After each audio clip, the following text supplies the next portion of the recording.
សួស្តីបាទបងប្អូនទាំងអស់គ្នាថ្ងៃនេះចេញមកក្រៅទេបងប្អូនខាងផ្លូវជាតិ1បងប្អូនរដូវកាលថ្មីឥឡូវនេះកំពុងតែរៀបចំកម្លាំង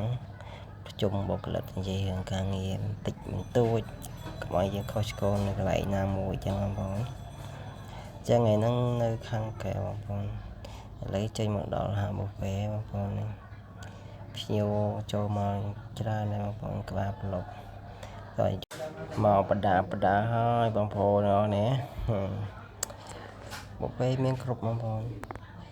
ចឹងបងប្អូនចេញញ៉ាំស្តេកក៏មានបុហ្វេក៏មាននេះសាច់ស្តេកបងប្អូនឃើញមុខលើកមកបងប្អូនកាត់ឲ្យភ្ញៀវហាន់ឲ្យភ្ញៀវ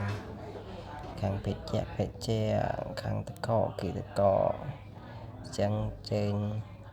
ភ្ញៀវមកមួយបងប្អូនក្បាលប្លុកចឹងយើងយកបនតិចភ្ញៀវមកច្រើនរងចឹងទស្សនាបងប្អូន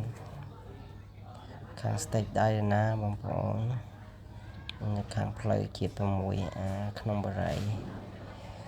ជើញនេះគឺបុគ្គលិកហាន់ឲ្យដាក់ភ្ញៀវបងប្អូនជើញញ៉ាំពិសាដល់ឈ្ងុយឆ្ងាញ់ដល់ទំនុកចិត្តទុកចិត្តនៅលើស្តេកដៃណាចេញមកនៅកន្លែងចង្ក្រាន